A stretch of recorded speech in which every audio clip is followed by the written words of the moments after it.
Welcome back to this video series on recording on a budget. This is part 2 of a 4-part series, and if you haven't checked out part 1, that was talking about the room and getting soundproofing materials and all that fun stuff. So I highly recommend you go check that out if you haven't seen it, because the room is a very important part about this whole recording process. So if you haven't seen that, I'm going to put a card up here or here somewhere in the video, and you can click on that and it'll bring you to that video so you can watch that, and then you can come back and watch this video. So now in this video we will be talking about mics and softwares and interfaces. Now, if you're a drummer like myself, I highly recommend what I have on my kit right now, which is a CAD drum mic kit. It was $208, and it came with 7 mics, 3 tom, 1 snare, 1 kick, 2 overheads, and not only that, but the best part was it came with 7 cables and 3 stands. Now, the cables were an awesome addition because cables on their own are kind of pricey, but so this one came with it, so you don't have to worry about going out and buying 7 whole cables after the fact that you already bought mics. So it comes with everything you need, and it comes with a nice carrier case with nice foam protection in there with cutouts for the mics and a slot for the cables. So that's awesome too. So if you ever want to travel anywhere, you have a nice safe place to put your mics where they won't get broken. But this mic kit is such a great deal. $208 for 7 mics, 7 cables, 3 stands. You're not going to beat that. The mics sound great too. They're not terrible. By no means are they terrible. And with a little work in your software editing them, they can sound awesome. You can get your snare to sound just like you have it hooked up to an SM57 if you know what you're doing. And $208, awesome deal. If you're looking for some cheap drum mics, definitely get this CAD kit. Sound great. So that's for drumming. For guitars, you have 2 options. Bass, you kind of have 2 options, but I wouldn't recommend miking up a big bass cabinet. I just recommend either going direct line to your interface or getting an external direct line plug-in like a Behringer for bass, because miking up a bass cabinet would just be brutal and a waste of time.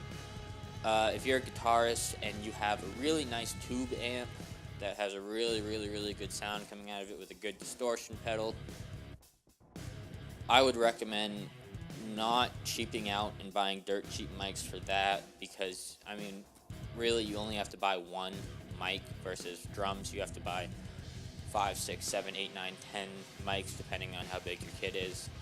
So honestly, if you're a guitar player and you want to mic your amp, I'd recommend just biting the bullet and buying an SM57 for $100.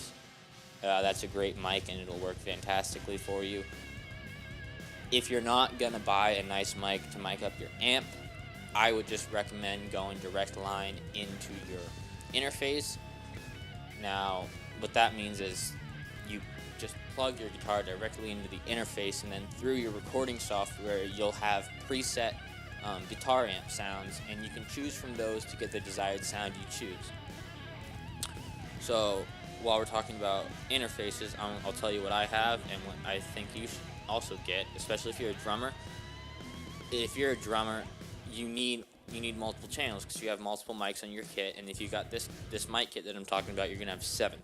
So I haven't found any 7-channel interfaces, but they do make a lot of 8-channel interfaces, which is what I'd recommend getting.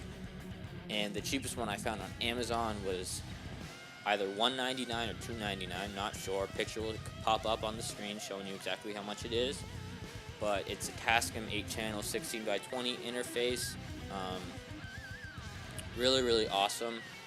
You have your 8 channels, 2 spots for direct lines, so you can have 2 guitars in, 1 guitar, 1 bass in, and have your drums all hooked up. And if you have this mic kit, you have an extra slot that you can maybe put a vocal mic in. But awesome interface for the money. It has everything you need.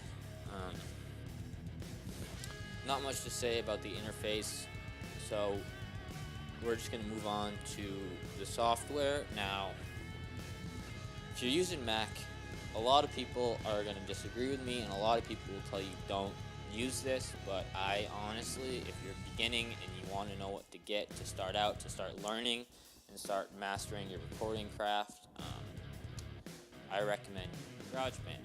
Now, it's $5, which is super cheap. It's not free. There are free ones, but I wouldn't recommend getting those because the free ones are pretty bad.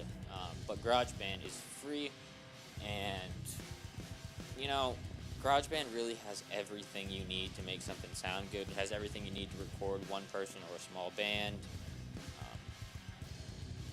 It has all the tools necessary, tempo changes, volume changes, all that.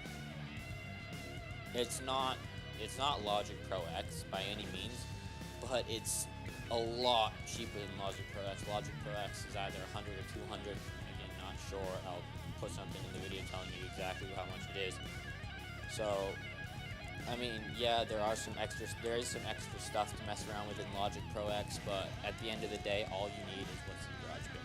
It's super cheap, especially if you're a beginner. Highly, highly, highly recommend it. I'll show you what I do to make GarageBand sound good and make my stuff sound good in GarageBand. The only complaint I have with GarageBand is the presets for guitar tones.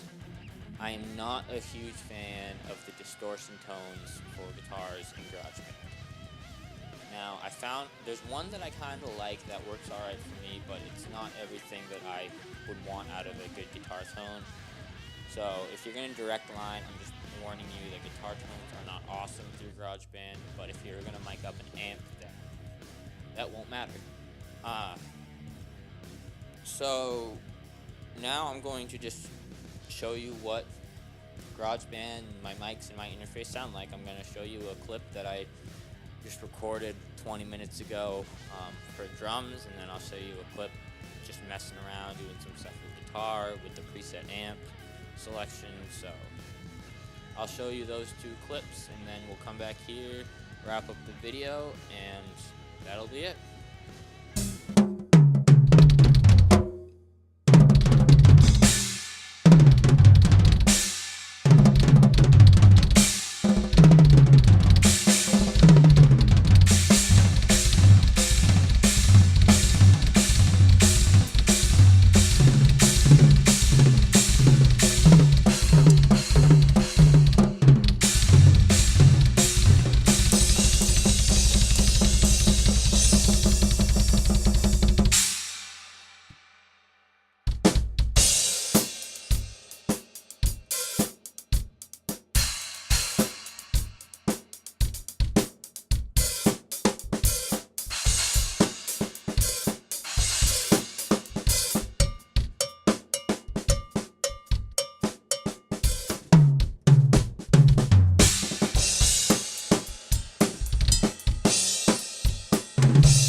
Okay, that was the recordings of the drums and guitar.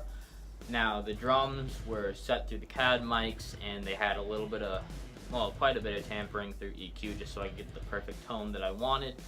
And the guitar was set straight through, direct line in the interface, and that was using the Maelstrom preset guitar tone, nice distortion tone. Again, the presets on GarageBand aren't my favorite, but Maelstrom was the best one I could find. If you have a nice tube amp, I definitely recommend miking that with an SM57 over using presets. But anyway, I won't go into that too much of this video. If you still haven't seen part 1, I recommend going back and watching that.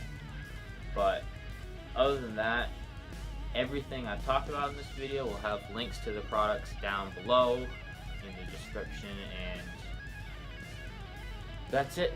So I hope you enjoyed this video. If you did, leave a like, leave a comment if there's anything you want me to delve into more and explain more. Subscribe to my channel, hit the bell to get notified, and hopefully I'll see you back here in part 3, which should be coming out in a couple of days.